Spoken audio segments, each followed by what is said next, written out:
today's episode, I want to dedicate this to Lenny Paulo. If you guys know who he is a wrestler, but he also is known as the Macho Man's brother.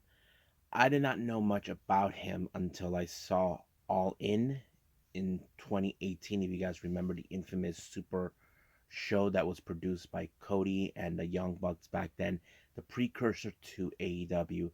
I remember the first time I saw him, he was endorsing Jay Lethal, who plays the Black Machismo character, which is his version of Macho Man, and those will always be one of my favorite moments of that. Even though I didn't know much about him, but it was announced today that he passed away, and it's very sad. And I know many wrestlers talk highly of him, but like I said, that moment at All In will always be one of my favorite moments of him because I didn't know much about him. So this one's for you, Lenny. Um, you will be missed, but never forgotten. Rest in peace.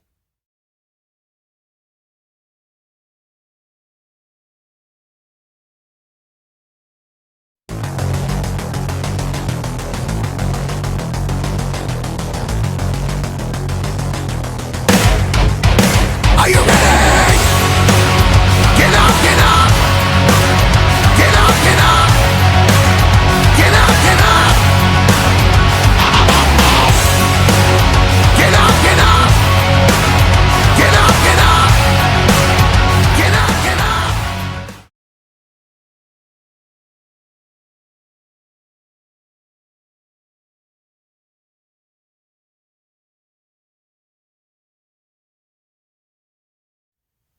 Welcome everybody to Deleted Wrestle Zone, all things that is pro wrestling with AEW, NXT, New Japan Pro Wrestling, Impact Wrestling, the National Wrestling Alliance, various promotions, wrestlers, matches, and championships. I am your host, Gerard here. So now, first things first, we're going to review Stardom with more on the Triangle Derby. This is day 8. I think we're in the Mabashi Gumna. I don't know where that is. But yes, so as I said before, we're continuing with more on the Triangle Derby. As you know, this particular tournament goes on all the way to early March. Now, our opening match, we feature a three-way match featuring Tomoka Inaba versus Waka Tsukiyama versus Azumi. Now, the entirety of this match, Tomoka and Azumi ignored Waka because we all know that Waka is the weakest link. Even Waka can admit that to herself. But she did try to step in on a few occasions in this match. But however, she ended up on the wrong side of the diving foot stomp by Azumi, allowing her to pick up the win. And this is the second time in a row for Tomoka Inaba, who was not pinned or submitted in these matches. The day before, it happened, but not gonna complain. Next match, a non-triangle derby match. We have Oedo Tai, consistent of Rina, Starlight Kid, Momo Watanabe. They take on Queen's Quest Hina, Utami Ayashida, and Saya Kamitani. Now, you can guess on certain factors of this match. Kamitani has her sights set on Momo, knowing that she wants to break her record. Momo, who is irritated by her crap, who only cares about breaking the defense record number of title defenses. But however, there is the factor between the two sisters, Hina and Rina. If you guys remember, they're twins. Now, Rina has always been proven that she is a far more better wrestler than Ina and Hana combined. However, as you all know, Hana is a far more better wrestler than both of them, since she is the eldest and she has held 10 consecutive defenses as the future champion. But it did play out pretty well, seeing which out of the Hana sister will reign supreme for tonight's match. And it was, in fact, Hina with the ghetto clutch. No, yeah, with the Rabuka to Rina to pick up the win. So I'm sure Rina probably is not going to be too thrilled that she lost to her sister, who always claimed that she is a far more better wrestler than her. Now our next match, we have another non triangle derby match. We have Oedo Tai, consistent of Ruka, Saki Kashima, and Atsuko Tora, taking on Body Body Bombers, DDM members Tekla, Mai Sakurai, and Julia. Now you probably can guess that this is one of those matches where we're gonna focus how can Body Body are still trying to get their momentum in the Triangle Derby. As you know, they are not at the top of the food chain as we thought they should have been, but they're not. But in this case, they mostly have to be more careful with Kashima, who always picks up the best wins. However, in this case, it was Julia with the no, Julia with the Ganosuke clutch onto Kashima that picked up the win. I'm sure Oda Tai will not appreciate this loss, but that's how it ends. Now we go into the Triangle Derby matches. Our first one, we have the classmates consistent of Saya Ida, Koguma, and Azuki taking on the Cosmic Angels, Saki, Natsupoi, and Tam. However, during the moment between Koguma and Tam Nakano, Koguma was dismantling her face by stretching it, opening her eyes, trying to do funny faces with her. And of course, the other members have to look in horror. But it did not end there until we saw some excellent teamwork between Saki and Natsupoi. I know that they hardly team up on certain occasions, but it felt pretty well. But however, it was Natsupoi with the fairy ring onto Saida that gave them the match, and I believe they ended up with 6 points. And let's see, let me look up the points for classmates. I know that they are involved in this. Uh, hmm. I think we have for them probably 4 points. Yeah. So we have for them 4 points on this particular. Now our next match, we got God's Eye consistent of Mirai, Amisori, and Sudi taking on H&M consistent of members from Stars, Momokogu, Hanan, and Mayu Iwatani. Now, like any other match what we've seen in this, it's always ended up with Momokogo losing the match because in this case it was like a blue thunder bomb by Amisori to Momokogo, allowing for Amy Suri to win. However, it appears that Suri has some unfinished business with Mayu Iwatani. Mayu Iwatani tried to bait her into chasing her, play a little cat and mouse game. I thought it was funny, but there was a moment Mayu actually slipped, and of course they took the fight into the back. Don't know what happened afterwards, but it was so interesting. Next up, we got Rebel X Enemy, Maika Ozaki, Ram Kaicho, and Mayuhiki taking on 7 Up, consistent of Yu Mizumori, um, Yu, no, Yuna Mizumori, Yu, and Nanane Takahashi. I thought this was a pretty good match because I don't think these two teams have ever come across each other. And I thought it was a pretty good match, despite the fact that you got Rebel X Enemy who are out there to destroy every team, and of course, um, 7 Up, who are members of the Neo Stardom Army, are trying to show that one thing that these current Stardom wrestlers don't have is passion. However, I would have assumed in this match that 7 Up were going to win, but not in this case. It was, of course, a roll up by Mayuhiki onto Yuna Mizumori that allowed her to win the match. Now, our main event, we have Mayhem with C, consistent of Himeka, Maika, and Lady C, taking on Club Venus, Mariah Mai, Zaya Brookside, and Mina Shirakawa. I thought this match was pretty good because there was some good moments in this. Now, I would have thought in my mind that I know Himeka and Mina do have some shared history because of their past. Of course, that one match took place last year at a fight to the top where Himeka actually used her move against her. But no, however, as always, the methodical Mina has played her game once again, targeting the knees of Lady C. Now, Lady C tried to hold on as possible, but in the end, it was just too much for her. She had no other choice but to tap out. They did put out a good promo. Zaya Brookside was told that she was going to be leaving, taking some time away from Stardom for a little bit. It's still unclear what it was. I'm not sure what it is. I mean, I remember that because I know for sure Mariah May and Mina will participate this Saturday at the Supreme Fight for the Russian Roulette or whatever they call it, where the winner will get a shot of any Stardom title on the line. I know Mariah May has spoken that she would like to bring back the CWA belt. I know Mina for a fact would like to get the white belt. Now, for all those who think Mina should not be going for the white belt, screw you guys. Don't ever try to say she doesn't deserve that belt. She does deserve it. She worked real hard for it. So basically, that's what I feel. But we'll see what happens then. Now, Mina did state it. Is there a possibility they could win the Triangle Derby? According to Ando, he said there's a possibility. So right now, I think they have currently 8 points tied with 7 up. So I think this is going to be. I think they're tied. Hold on. Yes, they're tied with 7 up. So basically, they have 7 points. This is the point system right now. In the red triangle, we have Club Venus and 7 Up with 8 points. Queen's Quest have 7. Cosmic Angel 6. Unique Glare 4. Body Bombers 4.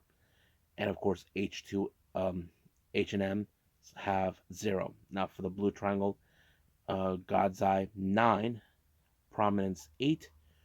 Gold Ship 6. Rebel X Enemy 6 as well. My him with C 4. Um, I'm going to presume this is classmates with 2, I believe. I'm not sure. And I think we have Lollipop with 0 points. So yeah, that's what I think is going on. So that's this point system for this particular thing. But however, we will be paying attention what goes on this Saturday. Keep in mind we got Julia facing Suzuki for the red belt. Sayaka Mitani will be facing Momo for the white belt. This is going to be good. So we'll see what happens then. So let's move on with MLW.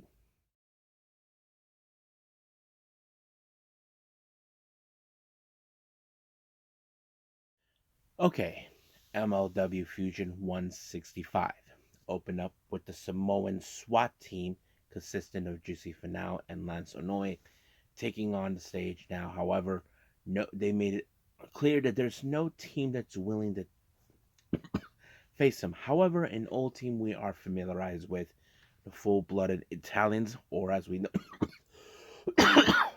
know them, the FBI, consistent of Lito Guido and um, Ray Jazz. They decided to step up the plate to challenge them. Um, well, they took it real hard, but nope. It was, of course, a pretty good match, but they are in tag team contingency to face our current tag champions. But they had to go through the full-blooded Italians. It was, of course, Lance Onoy with the diving body splash onto Ray Jazz, giving them the win. So they will be in the talks for tag team gold, but we'll see what happens then. Now, EJ Nduka, as you know, he's been nothing but talking trash about how he's going to be the one to walk out as the MLW World Heavyweight Champion. So he thinks that everything will fall in his favor. But of course, Hammerstone, he doesn't get him like, what's this deal? You know, all this and that. Now, Hammerstone's always played the confident one, knowing that he knows that this is a big challenge, but he's not going to back down regardless.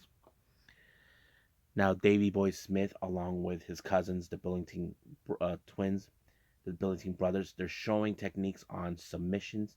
However, they do have a direct message to the Bumaye Fight Club. As you know, the Bumaye claim that they are the far more superior team than the Davey and the Billington Bulldogs. But of course, Bumaye, who are ignoring the fact, are saying that people are talking about them. They said that no one in 50 years coming from the UK has ever made a big sensation. Look, we all know who these guys are. Davey Boy Smith, son of Davey Boy Smith, the British Bulldog. His grandfather is Stu Hart.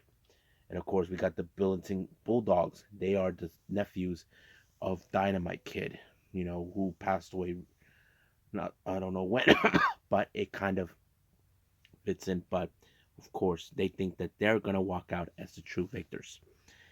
Now, our next match, we have Vinny Pacifico taking on Dax. This is the first time when he's not around with the other members, but it did pretty well. Dax picked up the win by applying a backdrop suplex. 1, 2, 3. It was done.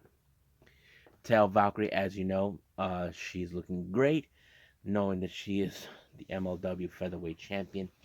But she did state something about someone. I wouldn't be surprised who, because there were rumors about this person may be returning back to MLW. Now, Sam Adonis, as you know, he has made quite of a statement saying that he's there to beat up the best luchadors that the world has to offer. That's all he's going to do the entire time. Now, our main event we have is Delirious, Azteca 31, and of course, Min y Abismo Negro taking on La Estrella, Lince Dorada, and Microman. Now, keep in mind, Cesar Duran has been trying to do everything in his power to hurt Microman, but nothing seemed to work out.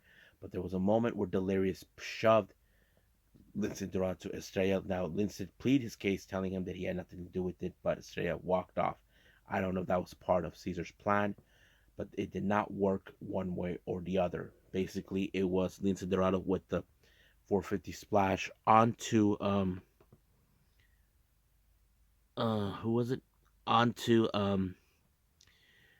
Delirious that picked up the win. So I'm sure this is not going to end well with Cesar Duran, but we'll see what happens then.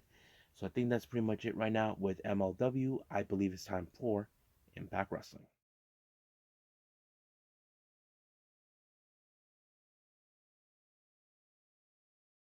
Okay, Impact Wrestling.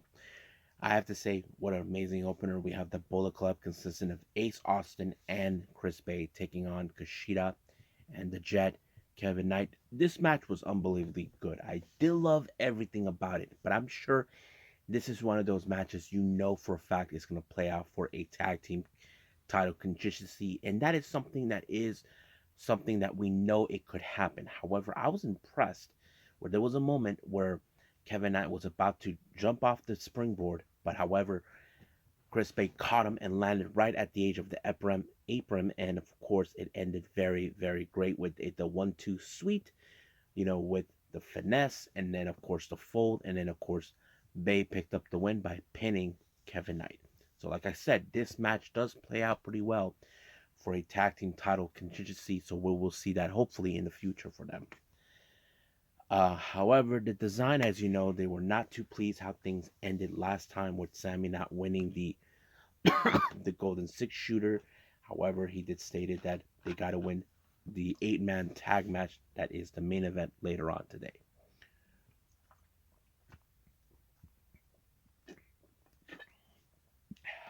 Excuse me. So anyway,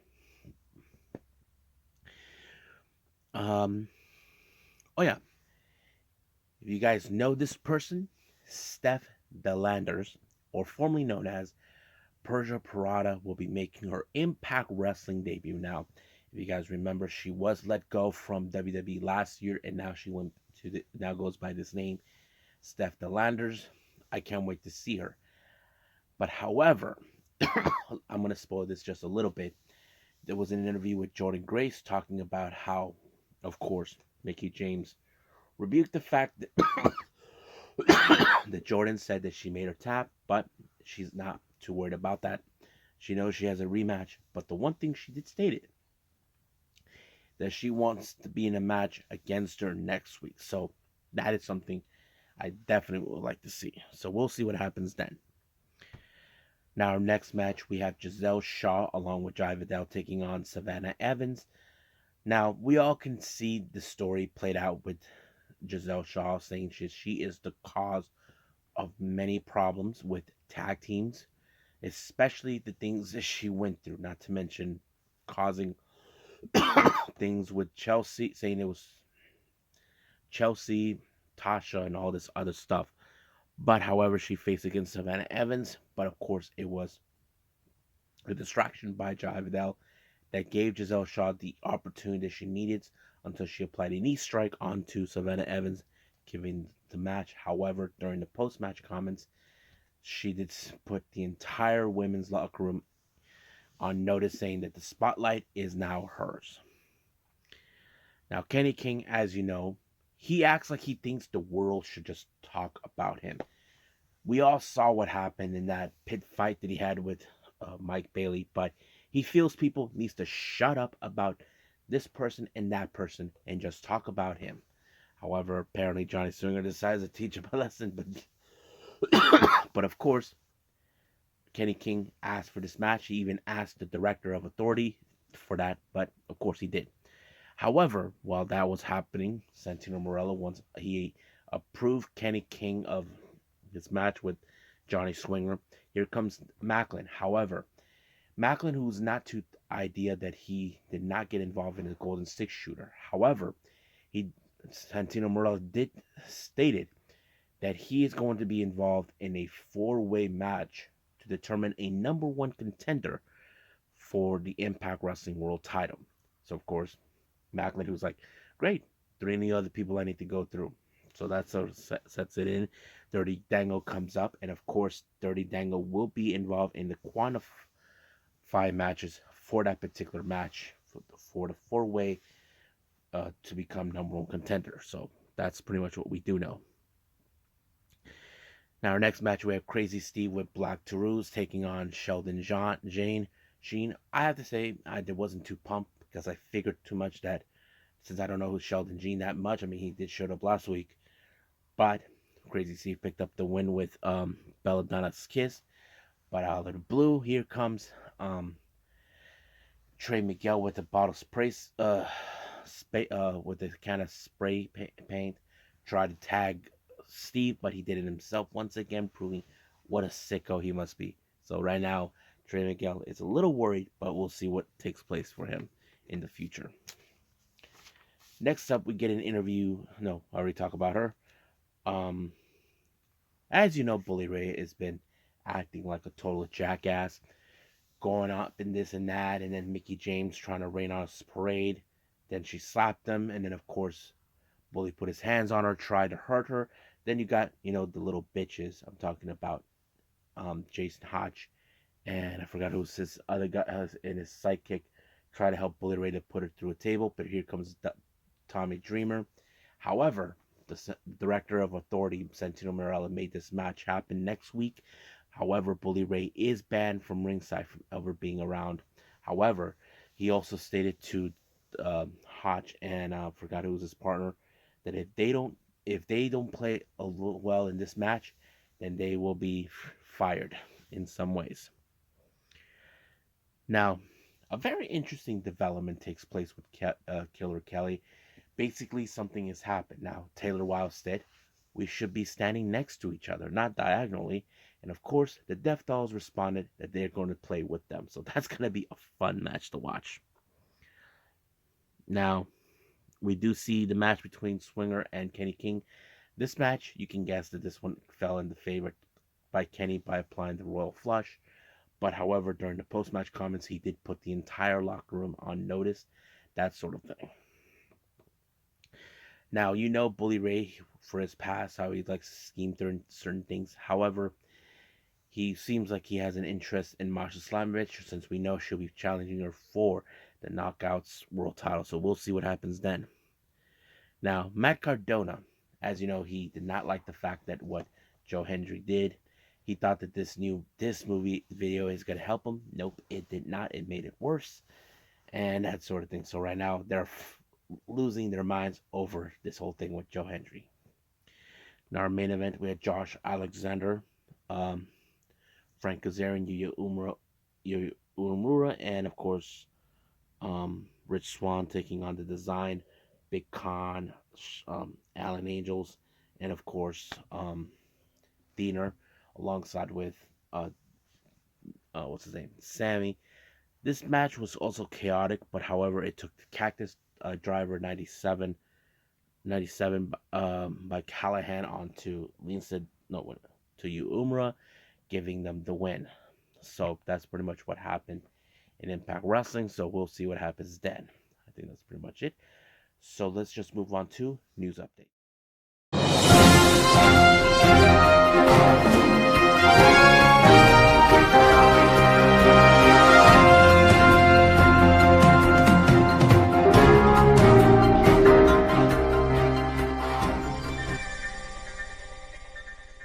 Okay, welcome to our news update. So let's get started. Starting with WWE stuff. Nick Khan has spoken about this, saying that WWE wants to monetize uh, the ring's assets like the ring apron and the turnbuckles and every other things. So they have spoken to Creative see if this is going to be a reality. Now I don't know exactly what they're planning. I'm sure they're trying to modernize this whole thing as possible.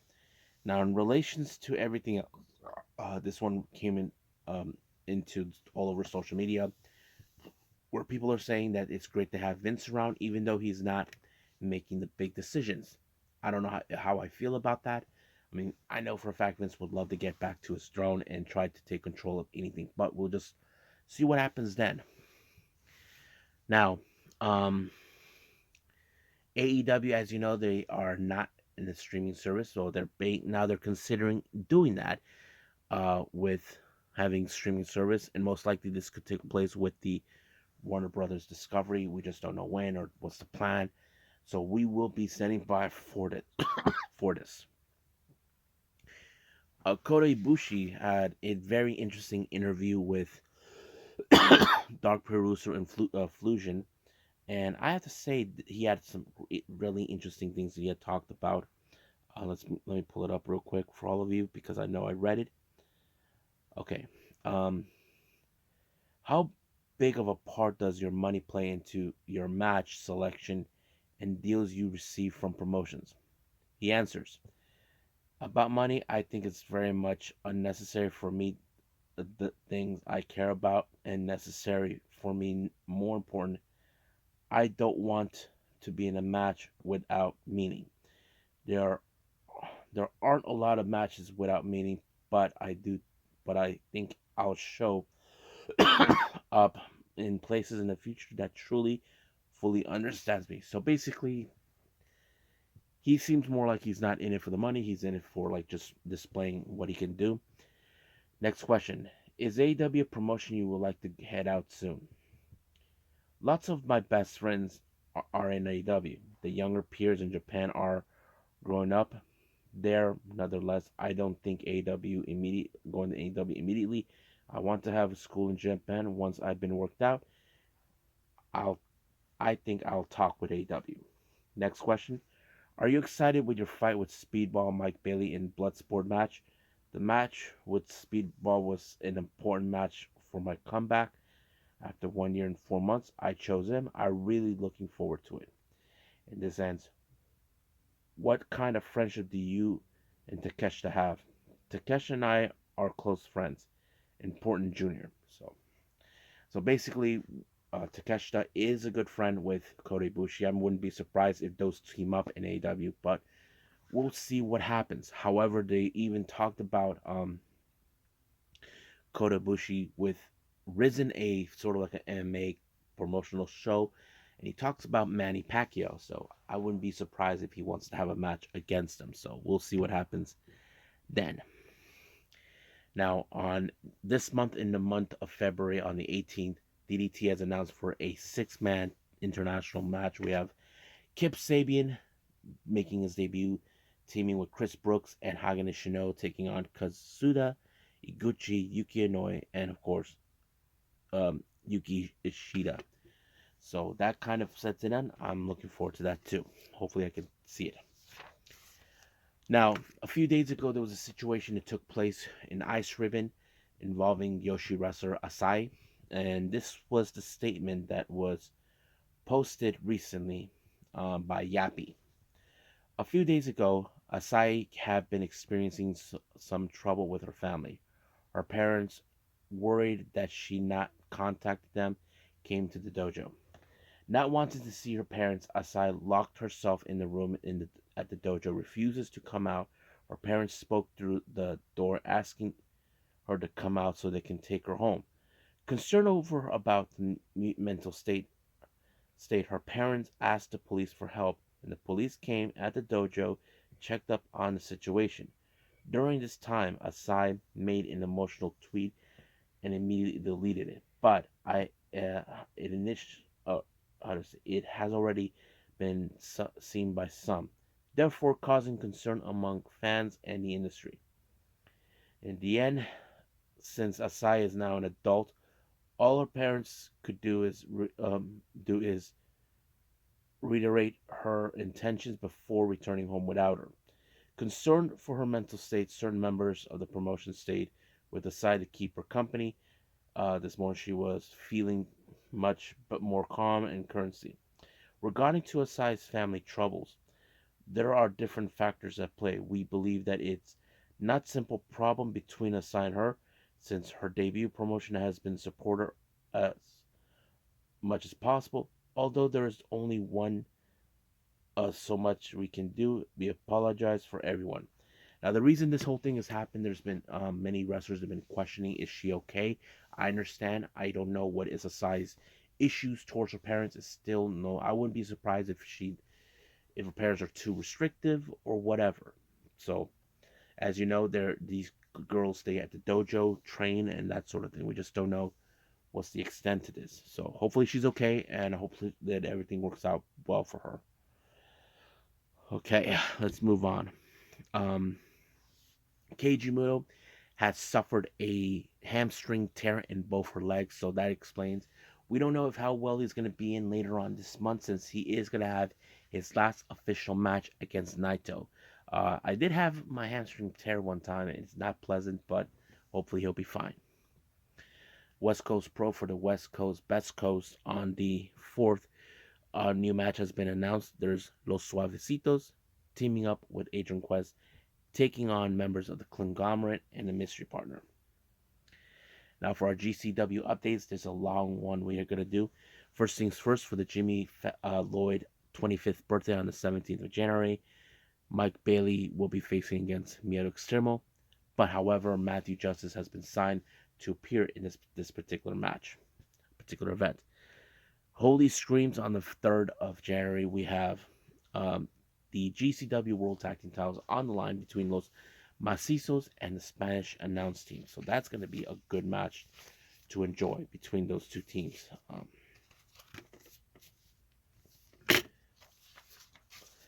Ransom that took place on the 5th.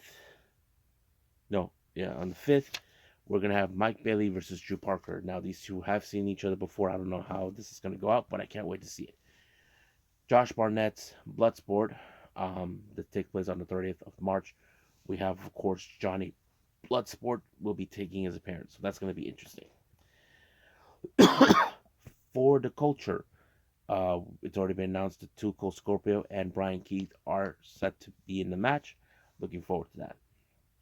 For the Jimmy Lowe D Generation F on the 31st, we have Alec Price, Titus Alexander, Sorry and Fast East West Express. That's going to be cool. Then we have the World on Lucha on the 1st of February. We have the Delta. We have Dulce Tormenta, who's making her debut. That's going to be awesome.